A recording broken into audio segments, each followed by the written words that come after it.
Israa'iil waxay maalin kasta ku qarash garaysaa nidaamyada difaaca cirka lacag ka badan $200 milyan si loo qabto gantaalada tirabeelka ah ee Iiraan soo ridayso, taasoo ka dhigaysa in Israa'iil bishii u qoondaysay $12 bilyan inay ku bixiso kaliya in la celiyo ama la qabqabto gantaalada Iiraan. Tusaale, nidaamka difaaca cirka ee Israa'iil ee lagu magacaabo David Sling, haddii kaliya 3 gantaal laga rido, waxaa ku baxaysa $700,000, halka nidaamka kale ee difaaca Israa'iil ee lagu magacaabo Arrow 2 wuxuu halkii gantaal ee laga rido ku kacaa 3 milyan, halka Arrow 3 uu isna halkii gantaal ee laga ridaa uu ku fadhiyo $4 milyan.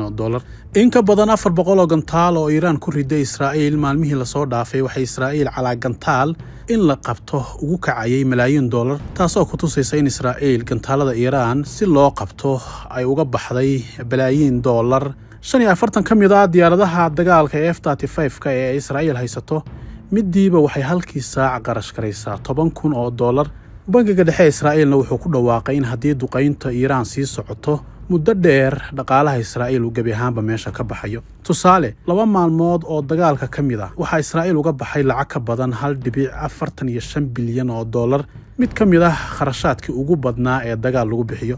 Israa'iil waxay duqaynta cirka ee diyaaradaheedu ka fulinayeen Iiraan kaga baxday lacag ka badan $600 milyan marka laga reebo nidaamkeeda difaaca ee dibanaha u ah gantaalada iyo droniska Iiraan ee habeen iyo maalin socda. Lacagta sii kordhaysay ee dagaalka kaga baxaysa Israa'iil waxay hoos u dhigtay saadaasha kobaca dhaqaalaha Israa'iil ee sanadka 2025. Shacabka Israa'iiliyiintana waxaa ku habsaday oo la soo darsay dhibaatooyin nololeed oo baaxad leh. Waxaa gebi ahaanba xidhmay ganacsigii, waxaa shaqadii joojiyey garoomadii diyaaradaha oo beegsi u noqday Iiraan. Waxaa meesha isaga cararay shaqaalihii goobaha muhiimka ah iyo weliba kuwa ilaha dhaqaalaha qaabilsanaa. Suuqyada saamiyada Israa'iil ayaa hakad ku yimi, taasoo muujinaysa kalsooni la'aanta maalgashadayaasha ee dhaqaalaha Israa'iil. Maanta caasimadda Tel Aviv iyo Haifa waxaa laga arkayaa burburka xooggan, dhimashada dadka Yuhuudda iyo kuwa dhaawaca ah ee karkaarka wadaartay, halka Israa'iilna ay xakamaysay faafinta dhimashada, tirada dhabta ah iyo khasaaraha guud. Dadka Yuhuuddana waxaa maalmihii la soo dhaafay hooy iyo gabaad u ahaa godadka. Israa'iilna waxay wajahaysaa xaaladii ugu adkayd. Nidaamkeeda Iron Dome-kuna meesha ayuu ka baxay kadib markii uu la kulmay gantaalo badan oo isku mar la soo ridayo, kuwaasi oo sababay in nidaamka Iron Dome-ku uu jahwareero. Iron Dome-ku sidoo kale wuxuu ku fashilmay inuu la tacaalo diyaaradaha droniska ee Iiraan marka laga reebo gantaalada.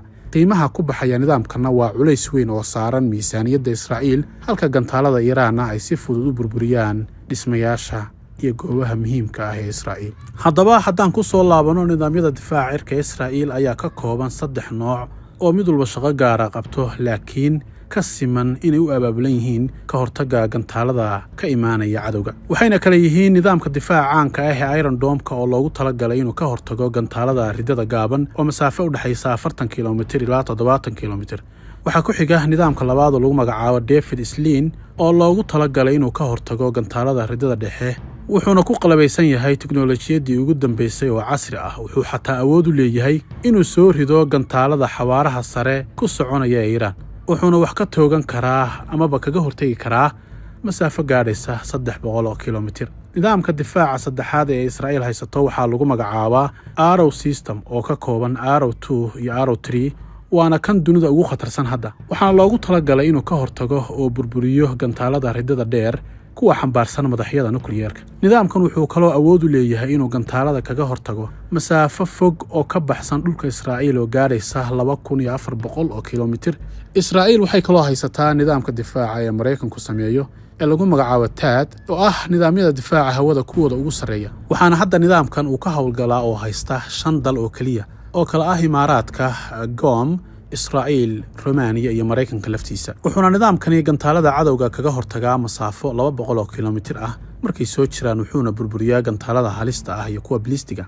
wuxuuna leeyahay awood uu ku arki karo dhaqdhaqaaqa cadowga masaafo fog jooga. nidaamyadan dhammaantood way fashilmeen marka la soo koobo hadalka. gantaalada Iiraanna waxay ka gudbeen hawada Israa'iil, waxayna dab iyo qiiq ka kiciyeen gudaha Israa'iil. Iiraan waxay awood u yeelatay inay kaantaroosho hawada Israa'iil oo markay doonto gantaal soo dhex marsato iyadoon wax iska caabina kala kulmin nidaamyada difaaca hawada ee Israa'iil. waxaana dhulka ku dhacay sumcadda nidaamyadan ay si wada jira u soo saaraan Israa'iil iyo Mareykanka oo sanado badan ay ku faani jireen awoodda nidaamyadan waxaana hoos u dhac ballaaran ku yimi qiimaha dalabaadka nidaamyadan maadaama dowladda Iiraan ciidda ku dartay faankii iyo qiimihii nidaamyadan difaaca.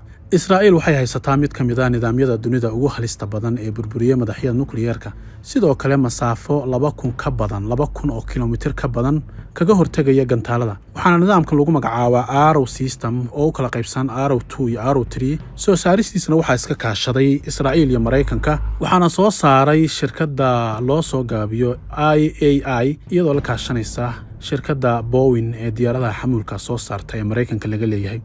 gantaalka ka dhaca nidaamkan wuxuu ku socdaa xawaare 9 jeer ka badan codka. qiimaha halkii gantaal ee la rido waa $4 milyan, halka bayteriga ama systemka ridaya gantaalkan qiimihiisu yahay $1 bilyan.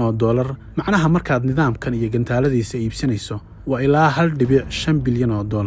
nidaamkan weli Israa'iil may go'aansan inay dalal kala siiso ama ka iibiso, balse waxaa hadda kaliya isticmaala Israa'iil.